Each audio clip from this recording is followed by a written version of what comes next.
오늘 출애굽기에는 본문이 없습니다. 함께 마음을 다듬으며 출애굽기를 맞는 서문으로 들어가는 시간 갖기를 원합니다.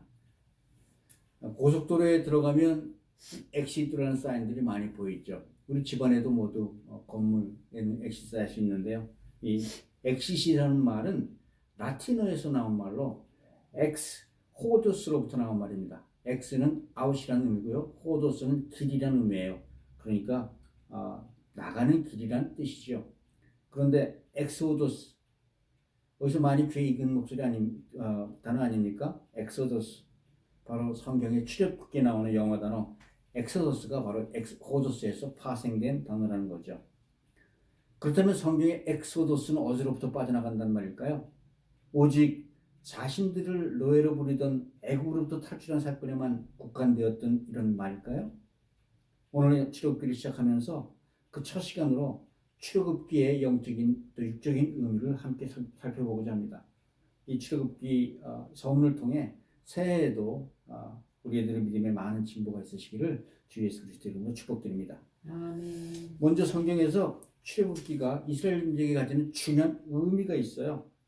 첫째, 아브라함, 이삭, 야곱의 후손으로 알려진 일컬어지던 그 한 무리가 처음으로 한 나라를 형성했다는 거예요. 당시 모세라는 인물에 의해 애굽을 탈출하자 그들이 얻은 것은 바로 정치적인 자유였지요. 비록 국토인 땅은 없었지만 그들은 하나님의 언약을 믿고 이스라엘이라는 나라를 세워가는 겁니다. 둘째, 하지만 여기에선 한 나라를 세운다는 의미보다 더 중요한 영적인 의미가 있다는 거예요. 그들은 출애굽하고 나서야 비로소 자신들이 믿고 있는 신이 우주 만물을 창조하신 창조주 하나님이시라는 걸 발견해요. 그 하나님께서 대자연의 기적으로 그들의 탈출을 도와주셨기에 그들은 출애굽이 가능했다는 걸 알게 된 거죠. 그리고 그 과정에서 이스라엘 백성들은 처음으로 하나님의 이름을 알게 됩니다. 출애굽기 3장 14절 15절에서는 처음으로 하나님의 이름이 나오죠. 하나님께서 모세에게 알려주신 이름이 스스로 있는 자, 즉 여호와, 영어로는 I am who I am. 그리고 하나님 모세에게 계속해서 이렇게 말씀하세요. 하나님이 또 모세에게 이르시되 너는 이스라엘 자손에게 이같이 이르기를 너희 조상의 하나님 여호와 곧 아브라함의 하나님, 이삭의 하나님, 야곱의 하나님께서 나를 너희에게 보내셨다 하라. 이는 나의 영원한 이름이요 대대로 기억할 나의 칭언이라. 아멘. 그런데 여러분, 사람이 통성명을 한다는 것은 무슨 의미가 있을까요? 한층 그 관계를 높이는 거 아니에요? 이는 결국 하나님의 관계가 이스라엘 나라뿐만 아니라 그 민족의 개개인, 구성원 개개인에게도 맺어 있다는 그런 의미죠. 이를 다른 각도에서 조명하면 만유의 창조주가 그들을 한 개개인의 구세주가 되었다는 의미이기도 합니다. 아멘. 그런데요, 여기서 하나님은 스스로를 아브라함과 이삭과 야곱의 하나님이라고 소개하시죠. 이는 이스라엘 백성들에게 여호와 신앙이 어느 날 갑자기 시작된 그 신앙이 아니라는 것을 말씀해 주시는 거예요.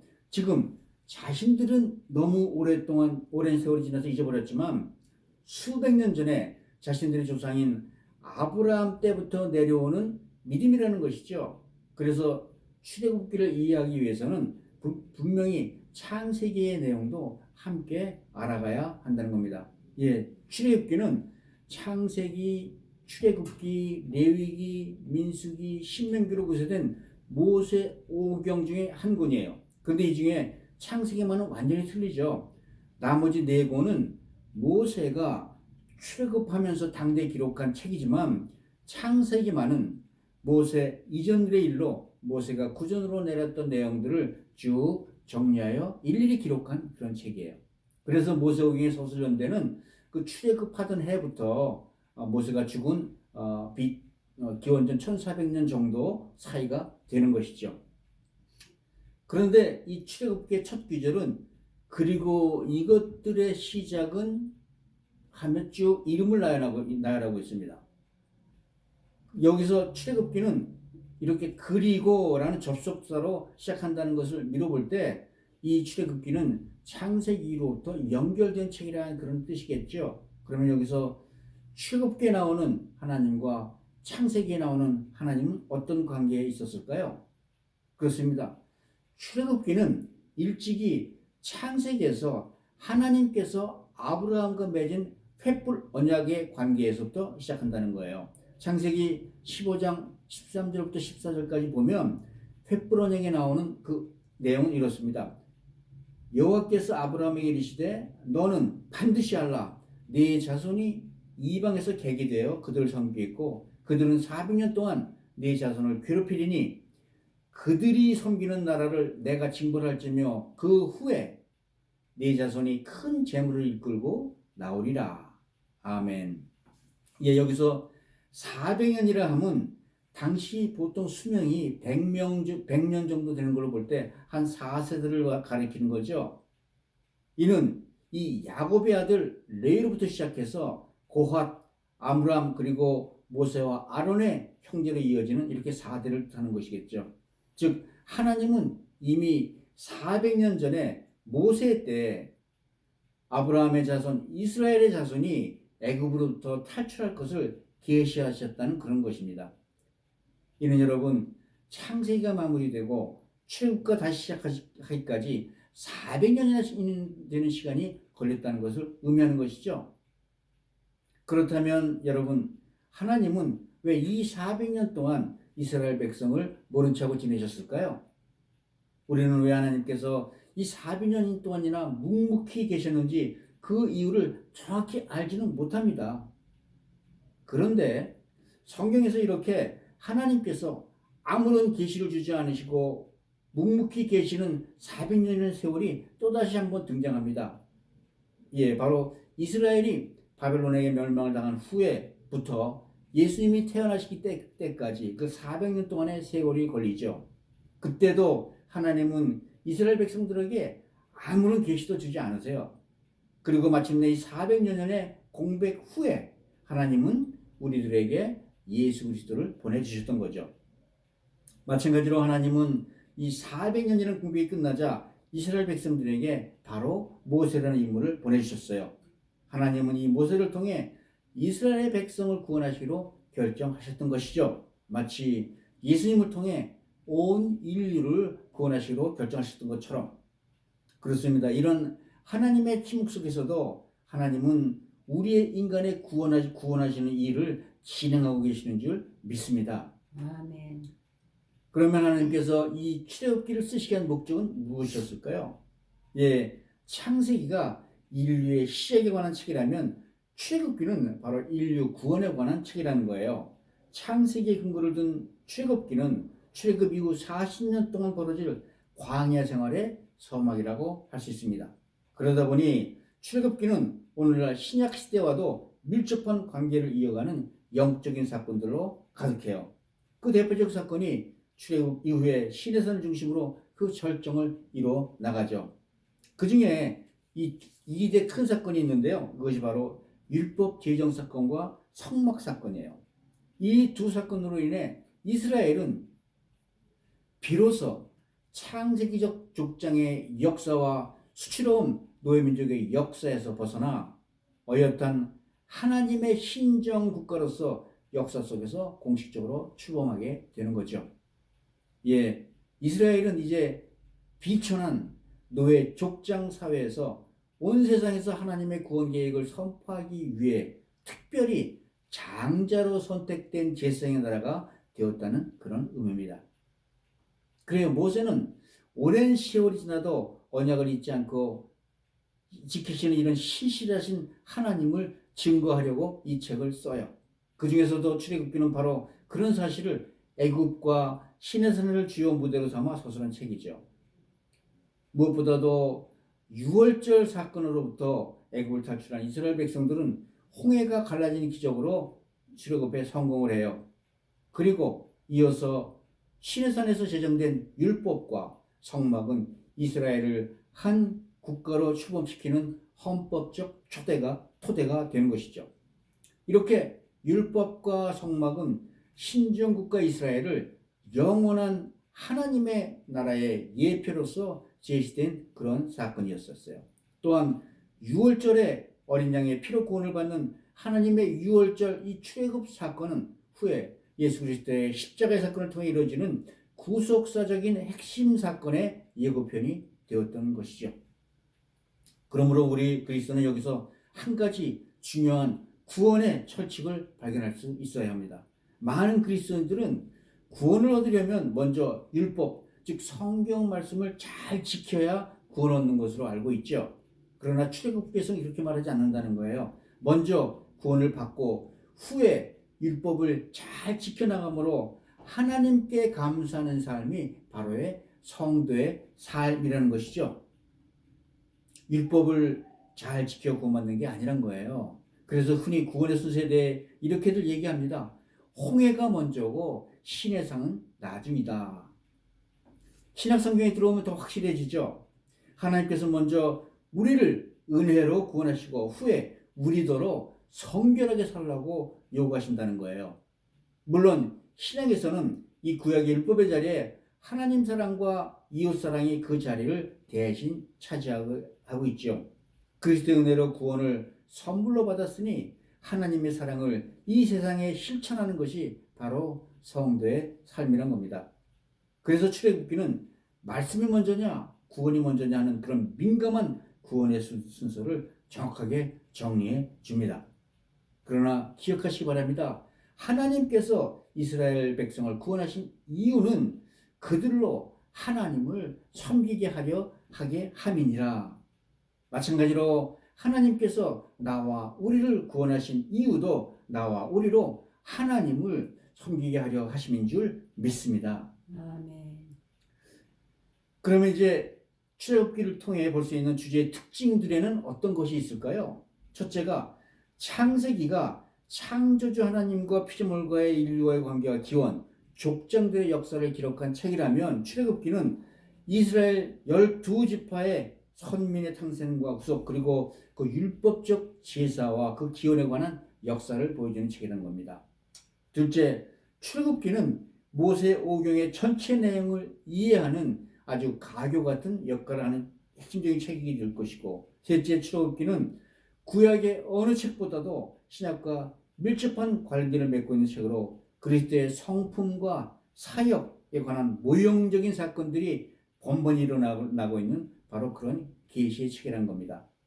결론적으로 이런 의미로 그리스도에 관한 많은 예표들이 등장하는 책이 바로 출애굽기가 되겠죠. 먼저 모세는 예수 그리스도를 예표로 출애굽 사건을 통해 민족을 구원해요.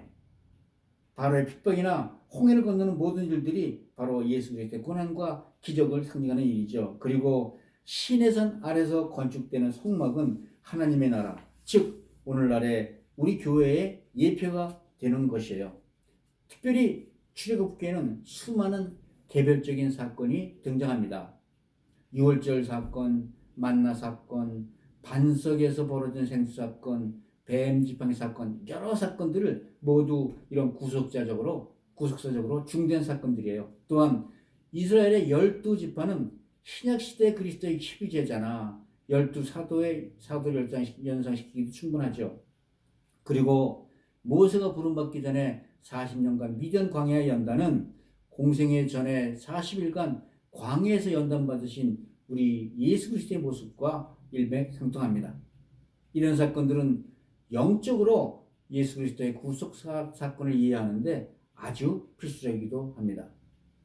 특별히 영적으로 이 성경을 해석하는 방법을 알레고리적 해석이라고 하죠. 우리말로는 영해라고 하는데 성경 자기의 문자적 의미를 넘어 상징적으로나 영적으로 이 문자들을 해석하는 방법이에요. 이는 구약 사건이나 인물이 신약의 예수 그리스도와 복음으로 연결되도록 해석하는 방법입니다. 예를 들면 구약의 제사제도 자체가 예수 그리스도의 희생을 의미한다든지 성막이 천국의 성전, 즉 하나님의 임재를 상징한다는 그런 종류의 해석을 말하는 것이죠. 무엇보다도 출애굽의 바탕이 된 이 유월절 어린 양 사건은 알레고리적 해석의 대표적인 사건이에요. 여기서 유월절 어린 양은 십자가에 위해서 피 흘리신 예수 그리스도의 모형이 되는 것이죠. 사도 바울은 고린도서 5장 7절에서 이 유월절 어린 양을 직접 이렇게 묘사합니다. 우리의 유월절 양 곧 그리스도께서 희생되셨느니라. 그런 의미로 보면 9월의 유월절 제사도 그리스도의 성만찬을 예시하는 구약적인 사건이 되는 것이죠. 사도 바울은 계속해서 고린도전서 10장에 가보면 출애굽기 사건들을 이렇게 해석하고 있어요. 우리 조상들이 다 구름 아래 있고 바다 가운데 지나며 모세에게 속하여 다 구름과 바다에서 세례를 받고 다 같이 신령한 음식을 먹으며 다 같이 신령한 음료를 마셨으니 이는 그들을 따르는 신령한 반석으로부터 마셨음에 그 반석은 곧 그리스도 신하시라. 즉 출애굽하여 홍해의 물속을 지나온 사건조차 이스라엘 백성들이 받은 세례의 예표로 보기도 했다는 겁니다. 특별히 그리스도나 천국복음에 관한 이런 영적인 예표들이 이런 출애굽기의 특기라고 볼 수가 있는 것이죠. 특별히 출애굽기에는 수많은 영적인 모형들이 등장합니다. 그리고 이 출애굽기의 모형이 중요한 이유는 신약의 수많은 사건들과 밀접하게 연관되어 있기 때문이에요. 이 여러 모형 중에서 그리스도인이라 하면 누구에게나 중요하게 기억해야 할 모형들이 있지요. 첫째로 애굽이 바로 세상의 모형이라는 거예요. 하나님 백성을 핍박하고 노예로 삼아 타락시키기 원하는 그런 세상의 모형이 바로 애굽이라는 겁니다. 둘째로 이 바로 왕이 바로 사단의 모형이에요. 바로는 이 세상 신의 모형으로서 하나님을 대적하고 스스로 경배받기를 원하고 또 하나님 백성을 노예로 삼는 그 주체로 사단을 상징한다는 겁니다. 셋째, 이스라엘 백성은 우리 교회의 모형이 되는 것이죠. 세상의 핍박으로부터 구원을 받아 광야 같은 세상살이를 통해 하나님의 보호와 인도하심을 체험하는 우리 교회를 상징한다는 거예요. 넷째, 모세는 아시다시피 그리스도의 예수님 모형이죠. 하나님의 뜻을 이스라엘 백성들에게 전달하는 선지자요, 백성을 애굽의 노예 생활로부터 구원해내는 구원자로서 모세는 예수 그리스도의 모형이 되는 것입니다. 다시 말해서 모형이란 아직 나타나지 않은 미래의 진리를 미리 보여주기 위한 상징적인 예표라는 거예요. 히브리서 기자는 이런 영적인 예표에 관해 모형과 그림자라는 형식으로 명백히 지적합니다. 히브리서 9장 23장 24절을 보면요, 하늘 위에 있는 모형과 땅에 있는 그림자에 대해서 이렇게 얘기해요. 그러므로 하늘에 있는 것들의 모형은 그리스도께서는 참된 것의 그림자인 손으로 만든 성소에 들어가지 아니하시고 바로 그 하늘로 들어가사, 즉 이 땅에서 모든 벌어진 사건들은 이미 하늘에 존재하는 원형으로부터 파생되었다는 겁니다. 그러므로 오늘 애굽으로부터 민족을 해방시키는 모세는 하늘에 계신 그리스도의 모형이 되는 것이고, 또 이 땅에 있는 성막조차 하늘나라에 있는 하나님의 성전 원형을 비추는 바로 그림자라는 거예요. 그래서 그리스도께서는 그림자인 성소에 들어가지 아니하시고 바로 원형인 하늘에 오르신다는 그런 의미가 되는 것이죠. 그러므로 이 성막조차 그 성막의 모든 구조나 재료, 색상이나 배열 등 모든 것이 결코 우연히 그렇게 만든 것이 아니라는 거예요. 나름대로 각각 장차 이 세상에 오실 그리스도의 인격과 성품 그리고 구속의 도를 예표하는 그런 상징이라는 것입니다. 그래서 히브리서 9장 15절에 보면 이렇게 설명해요. 즉 성막 안의 휘장이나 등잔대나 진설병상이나 금향로, 언약궤나 석재서 나아가 성소나 지성소, 이 모든 기물조차 하늘의 성전인 그리스도의 그림자가 된다는 겁니다. 그렇습니다. 이 모든 것들이 그리스도의 순환과 피와 죽음을, 때로는 그리스도의 거룩함과 아름다움과 성결함과 부활과 그 영광을 증거하고 있다는 것일 거예요. 마찬가지로 성도의 기도가 하늘에 다 그 바라는 바가 이루어지는 복음의 원리도 마찬가지가 되었다는 겁니다. 땅에서 나에게 닥친 고난도 실제로 사실 알고 보면 하늘에 있는 실체의 그림자에 불과하다는 거예요. 다시 말해 이 땅에서 지금 내가 겪고 있는 고난은 사실은 그 실체가 없는 그림자 고난이라는 거예요. 그러나 그 실체의 빛을 비춰 고난을 축복으로 바꿔주실 수 있는 분이 오직 하나님 한 분뿐인 줄 믿습니다. 아멘. 그래서 하나님께서는 예수 그리스도를 통해 그 이름으로 기도를 하면 그 고난도 축복으로 바꿔주시라 말씀하세요. 이런 산을 움직이는 기도에 대해 예수님은 마태복음 16장 19절에서 이렇게 말씀하시는 거죠. 내가 천국에서 내게 열쇠를 주리니 내가 땅에서 무엇이든지 매면 하늘에서도 매일 것이요 내가 땅에서 무엇이든지 풀면 하늘에서도 풀리리라. 아멘. 성도 여러분, 출애굽기는 하나님께서 미디안 광야 모세에게 직접 찾아오시면서부터 시작해서 출애굽한 백성들을 이끌고 시내산 아래에서 1년 동안 보내는 기간 동안에 일어난 일들을 기록한 책이에요. 그리고 우리는 이 출애굽기를 통해 수많은 영적인 깨달음을 얻게 되는 것이죠. 이러한 영적 각성이야말로 우리로 항상 주 안에서 기도하며 살아가게 하는 근본적인 힘이 되는 줄로 믿습니다. 험한 세상살에서도 항상 영적으로 깨어 기도하는 은혜 누리시기를 주의 이름으로 축복드립니다. 아멘. 이제 말씀을 맺습니다. 사랑하는 성도 여러분, 우리가 교회 다니는 것은 그리스도 안에서 영적인 평강을 얻기 위함이에요. 그러기 위해서는 우리가 세상을 영적으로 바라볼 수 있어야만 하는 것이죠. 그 첫걸음이 바로 오늘 출애굽기를 통해 공중 권세 잡은 자들이 주관하는 세상에 나아갈 준비를 하는 겁니다. 올 한 해 모세와 함께 출애굽하며 한 발 한 발 세상을 향해 전진하며 승리하며 나아가시기를 바랍니다.